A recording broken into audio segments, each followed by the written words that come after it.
Dalan nga agianan sa prosesyon sa Ilaya, Dapitan City, gisimento na pud sa probinsya. Ang dugang detalye sa nato gikan ni Regine Cabilin. Tulo ka portion sa karsada dinhi sa sentro sa Barangay Ilaya ang gisimento na pud karon sa kagamhanang probinsyal. Gisimento na pud karon sa probinsyal nga kagamhanan ang dalan nga agianan sa prosesyon didto sa Barangay Ilaya, Dapitan City.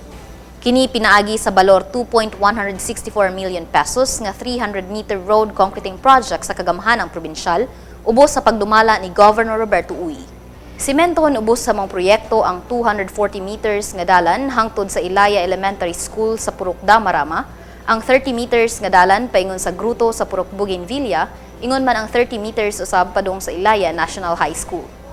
Sumala ni Barangay Chairman Prede Marquizo nga magtakbo na unya ang kadalanan sa sentro sa Barangay Ilaya, diin halos tanan niini ang kagamhanang probinsyal sa administrasyon ni Governor Uy ang nakapasimento. Kahibaluan nga hapit na pud mahuman ang balor 38 million pesos nga proyekto gihapon sa probinsyal nga kagamhanan nga pagsemento sa 3.41 kilometros nga dalan gikan sa Ilaya hangtod ngadto sa Barangay Baaw. Kini matod sa kapitan ang nakatabang og dako ilabi na sa mga taga-Baaw diin sila natagaan og maayong alternatibong agianan sama sa panahon karon nga kanunay ang pagbaha. Sumala niya nga bisan gamay lang nga pagbaha, dili na makaagi didto sa spillway sa Baaw diin ang agianan sa mga lumulupyo gumikan kay kusog ang sulog sa tubig.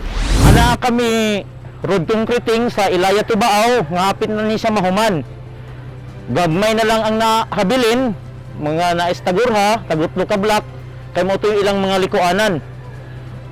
Kay kaning niapong Ilaya to Baaw mao ginisay maayo nga dalan para pud sa taga Baaw. Dili lang kay kami ang taga Ilaya ang makabenepisyo.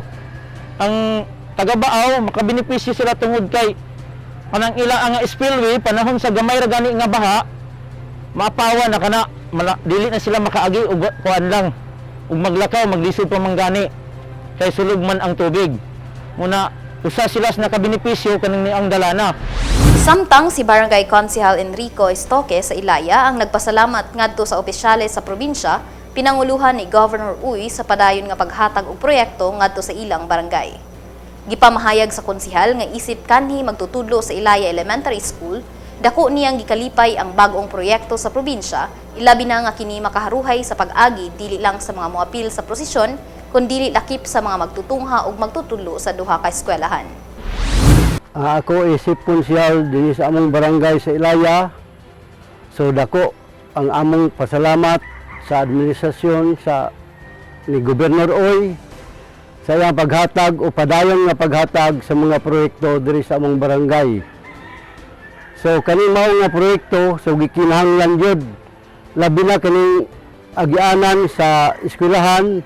So mapahimuslan sa mga magtutudlo o sa mga kabataan diri sa nagtunga sa Barangay Ilaya.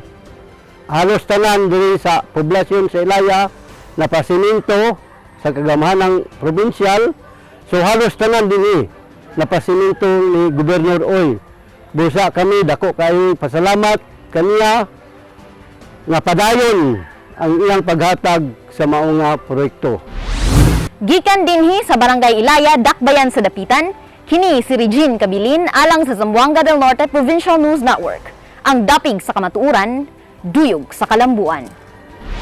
Magpabiling updated sa mga pinakaulahing kalambuan ning atong probinsya. I-like ug i-follow ang among Facebook page ug mag-subscribe sa among YouTube channel. Kini si Lady Mary Luya alang sa Zamboanga del Norte Provincial News Network.